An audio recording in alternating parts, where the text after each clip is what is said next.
Driving in my mom's Volvo in Tijuana, nothing better. This is a soup kitchen here. 1,000 meals are served a day here. A lot of homeless deportees come here. A lot of homeless people come here. But as you can see, it's just after 8 o'clock in the morning, and it's already lined up like, I don't know, a couple hundred people deep at least. Everybody's coming in. People are washing their hands before they get to move over here to get the food and to actually sit down and be able to eat. And you can see how long the line is.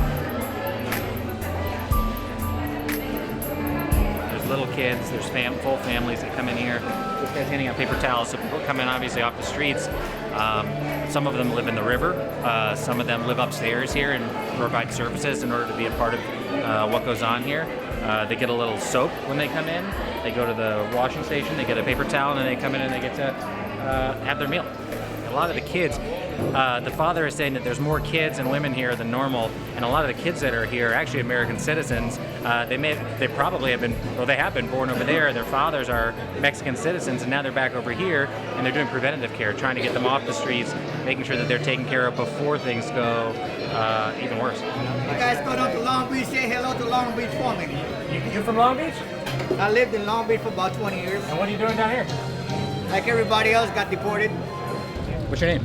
Raymond de la Rocha. Jacob. Nice to meet you. Nice to meet you. Where are you from? Mexico, Sonora.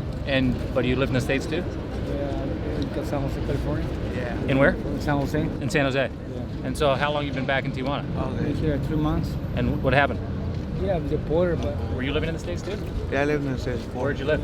LA. You were living in LA? Where Yeah, about? San Diego. Where in LA? And Bell Gardens. Good morning. How you doing? Just had breakfast and it was good, eh? Where are you from? I am from Mexico City, but needless to say, I lived most of my life in the United States. Where? In San Fernando Valley. In the valley. Yeah. And what are you doing here? I got deported about 4.5 years ago. Where are you from? I'm from here, Tijuana. But you lived up in the States? Yes, all 35 years. For 35 years you lived up there? Yeah, I was 5 years old when I were went 5? to the United States. Yeah. Oh, I didn't realize that. That's crazy. You went to high school. I'm 44 years old. Where'd you go to high school? Yeah. I went to Jefferson High and 41st. You went to Jefferson High School? And Hooper. That's crazy. I know English and I know everything. I speak more English than Spanish, but I can't afford it here. So do you really think your English is better than your Spanish? Yes. Nice to meet you, Martin. Hi. How's it going? Pretty much fine, blessed this morning. And how come? Blessing, well, because I'm still alive and TJ hasn't ate me yet. Yeah. Where'd you get deported from? I get deported from LA downtown. From downtown LA? Where were you staying at in LA? In LA, down by USC College. Down in South Park area? Yes, I do. Originally, I'm born here, but in reality, I'm really born over there because basically my parents took me over there once I was 6 months old. So you were 6 months old and they brought you up to LA? Yes, I do. So now that I'm here, once I get to the front of the streets, it's like, which way should I go? So we're right by the canal, and there's a sort of squatter camp here for people who have been deported into Tijuana, but they can't find a way to get back home. So they end up just living here on the streets.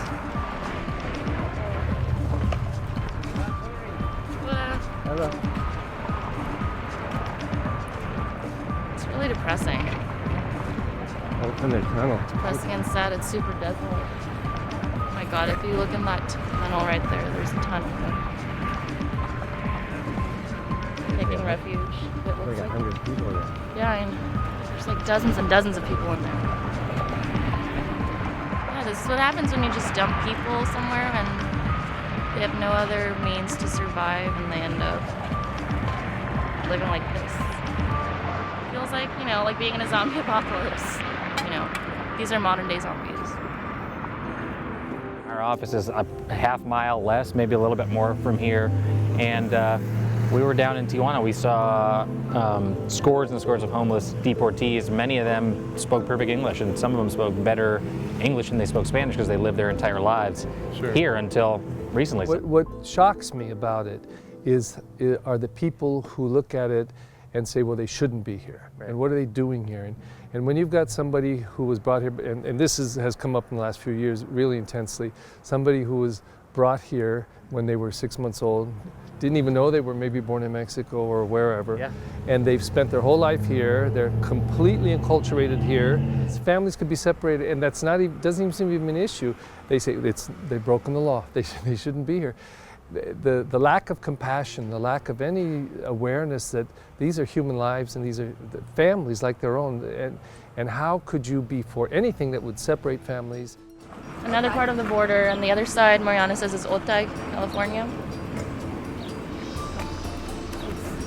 You can actually see through the border. It's like a super cool contrast. See, if you look through there, that's the U.S.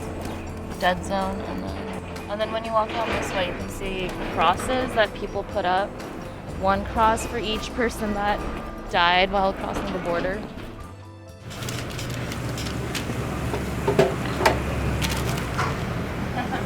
Because these are delicious. I was here last summer just having a taco at the taco stand, and we met this guy, and he started talking, and he was... Gracias. This is another pork. Yummy, this is my favorite taco. And we started talking, and he was telling us about the fact that he used to live in LA, and you know, he recently just like moved back here, and that he'd been deported. And we asked him, you know, how did you get across the border? And he started telling us like all of the latest market prices to get a person across the border with a coyote. Can you say the prices exactly that you just told us before? You said it was 5,000 for something, and then 10,000. For the line, it's 10,000. Yeah. For the line in car. In Wagyu, it's 5,000. If they walk you, that means the desert. And the desert is super dangerous. And, that's, I think most of the people on the freeway, the crosses that we saw, I think most of them went through the desert. So, Father, can you tell us more about this place? 90% of the people coming are deported. Were they recently deported or people from all across the time frame? And we have people, a good number of people who are here 20, 30, 40 years in the United States. Mm-hmm. So they're being deported from their families and everything. Mm-hmm. So it varies, but probably about 50% of the people come to the house are leaving behind families. So people will leave little offerings here. Sometimes, let's see if we have, sometimes you'll find keys here. Keys. Yeah, when you get deported with your keys, they're not doing you any good. How long were you living in Garden Grove? Garden Grove, I had like 1 year. 1 year? Yeah, I was living before on Santana. In Santana. Were you born in the States or in Mexico? I was born in Mexico. In Mexico. And then when did you cross over? My mom took me when I was 6 months born. Okay. Nice. So I've been living over there like all my life. You grew up there? Yeah. You went to school there? Yeah, I went to school over there. How did they send you back? I didn't know I was illegal, and I was on a truck driving, and there was alcohol, so only for that. You didn't know that you were an illegal immigrant? Yeah. How old are you? 19. 19. Oh my goodness. Well, these aren't just numbers, these are human beings. Mm-hmm. In the meantime, a lot of suffering is happening. Families are being separated. You know, when you separate a family, you take away the breadwinner, mom and the kids are still left in the U.S. Mm-hmm. And eventually they're going to have to go to the government for help. Mm-hmm. And if kids are born there, they have the right to that help. So it really isn't a good economic solution to take away the breadwinner. ¿Cómo te llamas? Miguel. Miguel, I'm Yuge. Nice to meet you. When did you, how long have you been here? Como 50 years, 50 days. 15 days? Yeah. Where were you before? Turlock, California. Turlock, California. How long were you living in the States? ¿Hace cuánto tiempo vivió? 8 years. 8 years? Yes. 8 years. Do you have family back there? Yeah. Like a My wife and sons. Oh man. How old are your sons? 6. 6. And 2 girls. 6 and 2 girls. Yeah. How do you feel about being in Mexico? Me siento triste porque no tengo nadie aquí. I'm really sad that I don't have anybody here. Mm-hmm. What are your plans now? Come back. ¿Vas a cruzar de nuevo? I think. He's going to cross again. I try. You're going to cross again? Yeah. How are you going to do it? ¿Cómo le va a hacer? I don't know. Does he talk with his family back home? ¿Hablas con tu familia? Every day. Every day? Yeah. Yeah.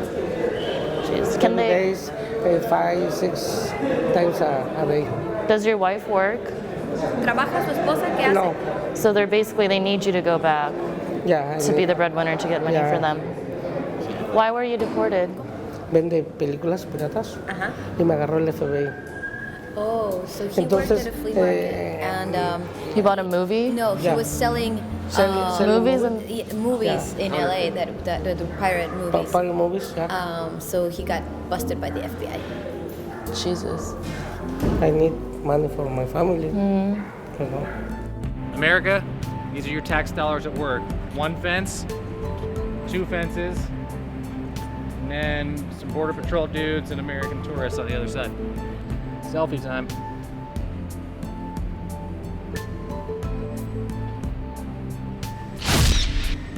Perfect. Can we walk down to the beach? Yeah. Come on. All right, guys, so follow me. We're gonna go down along the border fence to the Pacific Ocean, where the fence actually goes out, it looks like for like 50 yards into the ocean. 200 yards. You think that far? Oh yeah, look at that. 50 yards is 150 feet. It's like the size of your backyard. Yeah, it is 200. Well, Yeah. I don't know if that's quite a football field. Maybe it is. You know, they say in Washington, D.C., they're not going to have immigration reform until the border's secure. I think this looks pretty secure to me, guys. You know who gets to go with impunity? The seagulls, the birds. Life's good as a bird, I guess. In Washington, people say, we're not going to have immigration reform until the border is secure. And you go down there and you look at that border, and I don't think there could be anything more secure. The thing Never has been. Yeah, I mean, you look at the thing, and it goes down to the ocean, the length of a football field at least, and it's like, what else do you need? Yeah. What else do you need? I thought we tore one of those down. Yeah, Another part of the world. Exactly. What are you doing over here? ¿Qué hace aquí? Esperando que venga mi mamá. Tiene más de 15 años que no la miro. Es la primera vez que la voy a mirar aquí. It's been 15 years since I've seen my mom, and we are supposed to meet here in about 15 minutes. Your mom's coming today, Aki. Yeah. How do you feel? Excited. Oh, my heart is crying. Yeah. I feel, me siento muy, ay, no sé. ¿Cómo pidió permiso? So in order for her to come here to meet her family on this side, she had to get a permit from the U.S. government in order Even though it's to the stand US. here. Yeah. Even though she's in the U.S., she needs a permit to come into this, what's basically a no man's land. And how come it's taken so long? Why 15 years to see your mom? Ella viene desde el distrito. She's in Mexico City, and she couldn't afford to come to Tijuana to see her kid through the fence. Por eso la voy a ver aquí. Claro. She can't get out. She can't get out of the United States because if she comes out, she can't come back in. Yeah. But she's undocumented, Jacob? Yeah, and yeah. so you don't have papers, no papel. No, o solo un permiso. Just a permit to Pero come no here. puedo salir. Yeah, are all of the grandkids citizens of U.S.? Yep. Yeah. And there's the Border Patrol dude slowly inching closer to make sure we're not doing anything weird. How's it going? Yes, sir. Can you explain it to me a little bit just so I understand about what this area is? Well, what it is in 1971, Pat Nixon, the first lady at the time, dubbed this area Friendship Circle, Friendship Park. And it was an area in which families would come, congregate. You actually used to be able to walk across, walk back. Unfortunately, due to the criminal activity that we've had in this area, the child smuggling, the narcotic smuggling, the human smuggling, the border fence is what you see before you. Yeah. This mesh that you see before you is because it actually used to be open where you could shake someone's hand or pass a note, pass a card. But now my understanding is people are not even allowed to touch, right? Not that they're not allowed to touch, but as far as sticking your fingers through and things of that nature. And so if somebody tried to pass through a dollar bill, that's totally illegal? That's totally illegal. Cool, wow, that is tough stuff. And you have to get a permit, basically a humanitarian permit, in order to even just come here if you wanted to touch your relative through the fence like this. Not even touch him. If they touch him, they'll You can't touch. No, don't touch him. It's like being in jail. It's like being in jail inside your own country. Fucking A.